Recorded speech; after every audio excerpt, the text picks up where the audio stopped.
함께 하나님의 말씀을 암송하시겠습니다. 갈라디아서 6장 9절 말씀. 우리가 선을 행하되 낙심하지 말지니 포기하지 아니하면 때가 이름에 거두리라. 갈라디아서 6장 9절 말씀. 아멘. 갈라디아서 6장 9절 말씀. 우리가 선을 행하되 낙심하지 말지니 포기하지 아니하면 때가 이름에 거두리라. 갈라디아서 6장 9절 말씀. 아멘. 사무엘하 23장입니다. 이것은 다윗이 마지막으로 남긴 말이다. 이세 아들 다윗이 말한다. 높이 일으켜 세움을 받은 용사, 야곱의 하나님이 기름 부어 세우신 왕, 이스라엘에서 아름다운 시를 읊는 사람이 말한다. 주님의 영이 나를 통하여 말씀하시니 그의 말씀이 나의 혀에 담겼다. 이스라엘의 하나님이 말씀하셨다. 이스라엘의 반석께서 나에게 이르셨다. 모든 사람을 공의로 다스리는 왕은, 하나님을 두려워하면서 다스리는 왕은 구름이 끼지 않은 아침에 떠오르는 맑은 아침 햇살과 같다고 하시고 비가 온 뒤에 땅에서 새싹을 돋게 하는 햇빛과도 같다고 하셨다. 진실로 나의 왕실이 하나님 앞에서 그와 같지 아니한가? 하나님이 나로 더불어 영원한 언약을 세우시고 만사에 아쉬움 없이 잘 갖추어 주시고 견고하게 하셨으니 어찌 나의 구원을 이루지 않으시며 어찌 나의 모든 소원을 들어주지 않으시랴.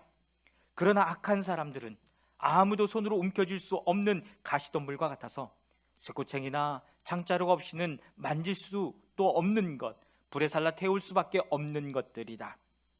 다윗이 거느린 용사들의 이름은 이러하다. 첫째는 다그몬 사람 요셋 바세벳인데 그는 세 용사의 우두머리이다. 그는 800명과 싸워서 그들을 한꺼번에 쳐 죽은 사람이다. 세 용사 가운데서 둘째는 아호아 사람 도도의 아들인 엘르아살이다. 그가 다윗과 함께 블레셋에게 대항해서 전쟁을 할 때에 이스라엘 군인이 후퇴한 일이 있었다. 그때에 엘르아살이 혼자 블레셋 군인과 맞붙어서 블레셋 군인을 쳐 죽였다. 나중에는 손이 굳어져서 칼자루를 건성으로 잡고 있을 뿐이었다. 주님께서 그날 엘르아살에게 큰 승리를 안겨주셨으므로 이스라엘 군인이 다시 돌아와서 엘르아살의 뒤를 따라가면서 약탈하였다.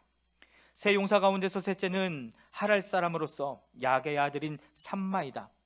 블레셋 군대가 레이에 집결하였을 때에 그곳에는 밭을 가득 심은 팥밭이 있었는데 이스라엘 군대가 블레셋 군대를 보고서 도망하였지만 삼마는 밭의 한가운데 버티고 서서 그 밭을 지키면서 블레셋 군인을 쳐 죽였다.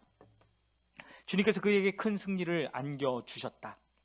수확을 시작할 때에 블레셋 군대가 르바임 평원에 진을 치니 30인 특별부대 소속인 이세 용사가 아둘람 동굴로 다윗을 찾아갔다. 그때 다윗은 산성 요새에 있었고 블레셋 군대의 진은 베들레헴에 있었다. 다윗이 간절하게 소원을 말하였다. 누가 베들레헴 성문 곁에 있는 우물물을 나에게 길어다 주어 내가 마실 수 있도록 해주겠느냐?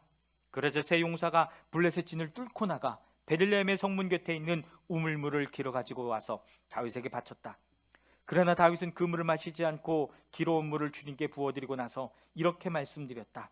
주님, 이 물을 제가 어찌 감히 마시겠습니까?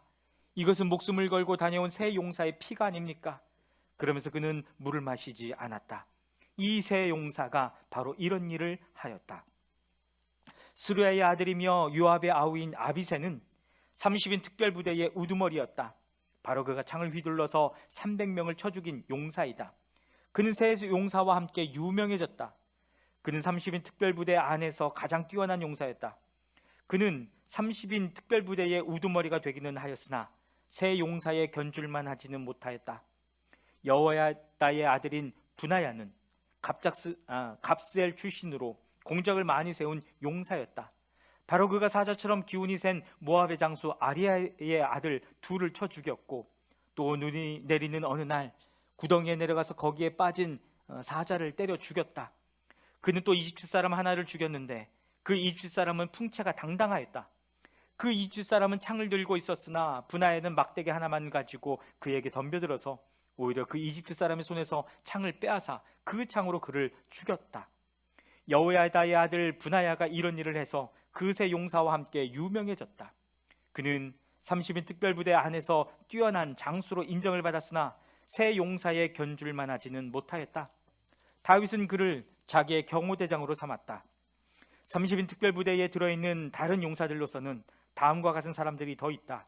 요압의 아우 아사엘과 베들레헴 사람 도도의 아들 엘하난과 하롯 사람 삼마와 하롯 사람 엘리가와 발리 사람 헬레스와 드고아 사람 이케스의 아들 이라와 아나돗 사람 아비에셀과 후사 사람 무빈네와 아와 사람 살몬과 느도바 사람 마하레와 느도바 사람 바나의 아들 헬렙과 베냐민 자손으로 기브아 사람 리베의 아들 이때와 비라돈 사람 분하야와 가스 시내가에 사는 hit대와 아르바 사람 아비알본과 바루흠 사람 아스마웻과 사할본 사람 엘리아바와 야센의 아들들과 요나단과 하랄 사람 삼마와 아랄 사람 시라의 아들 아히암과 마가 사람의 손자로 아하스베의 아들 엘리벨렛과 길로 사람 아이도벨의 아들 엘리암과 갈멜 사람 헤레스와 아랍 사람 바레와 소바 사람으로 나단의 아들 이갈과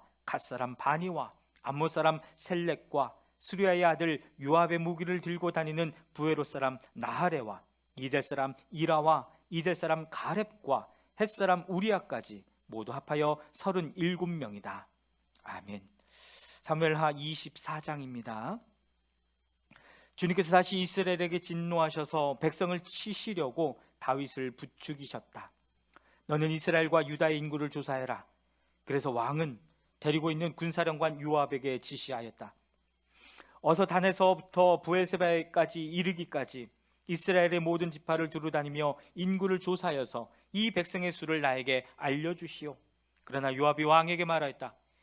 임금님의 주 하나님이 이 백성을 지금보다 100배나 더 불어나게 하여 주셔서 높으신 임금님께서 친히 그것을 보게 되시기를 바랍니다.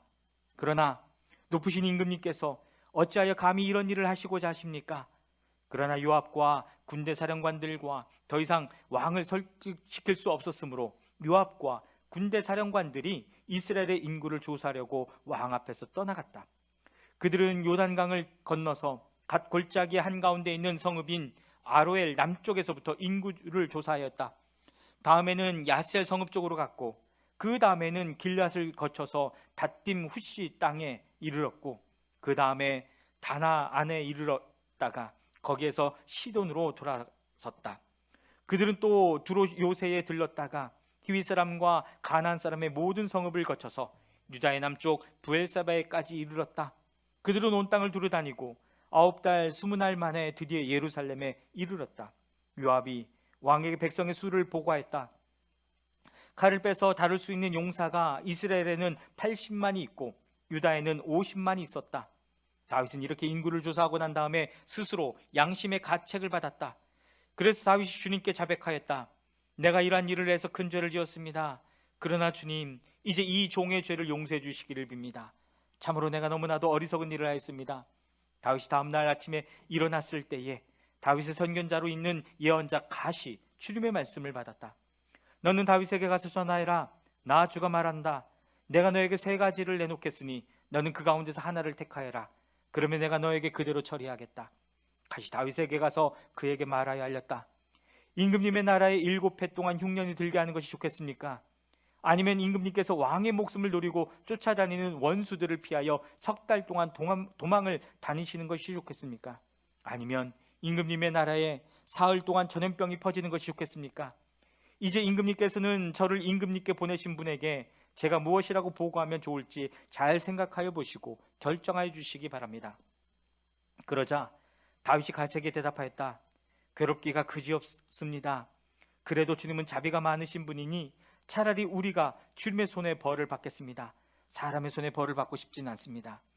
그리하여 그날 아침부터 정하여진 때까지 주님께서 이스라엘에 전염병을 내리시니 단에서부터 브엘세바까지 이르기까지 백성 가운데서 죽은 사람이 7만 명이나 되었다. 천사가 예루살렘 쪽으로 손을 뻗쳐서 그 도성을 치는 순간에 주님께서는 재앙을 내리신 것을 뉘우치시고 백성을 사정없이 죽이는 천사에게 그만하면 됐다. 이제 너의 손을 거두어라 하고 명하셨다. 그때 주님의 천사는 여부수 사람 아라우나의 타작마당에 마당 곁에 있었다. 그때 다윗이 백성을 쳐 죽이는 천사를 보고 주님께 아뢰었다.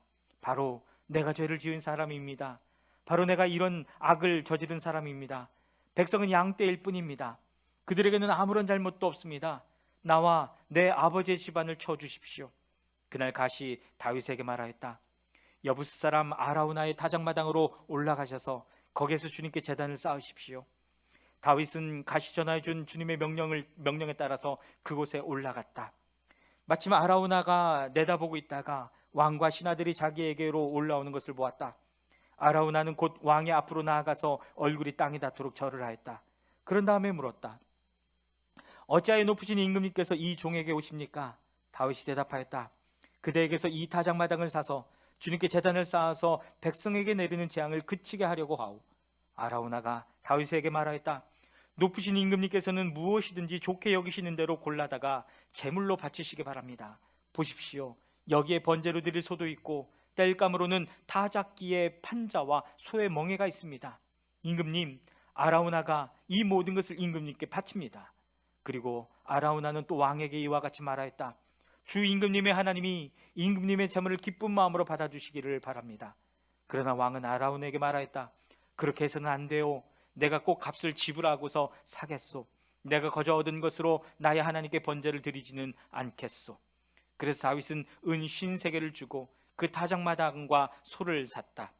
거기서 다윗은 주님께 제단을 쌓아 번제와 화목제를 드렸다. 다윗이 땅을 돌보아 달라고 주님께 비니 주님께서 그의 기도를 들어주셔서 이스라엘에 내리던 재앙이 그쳤다. 아멘.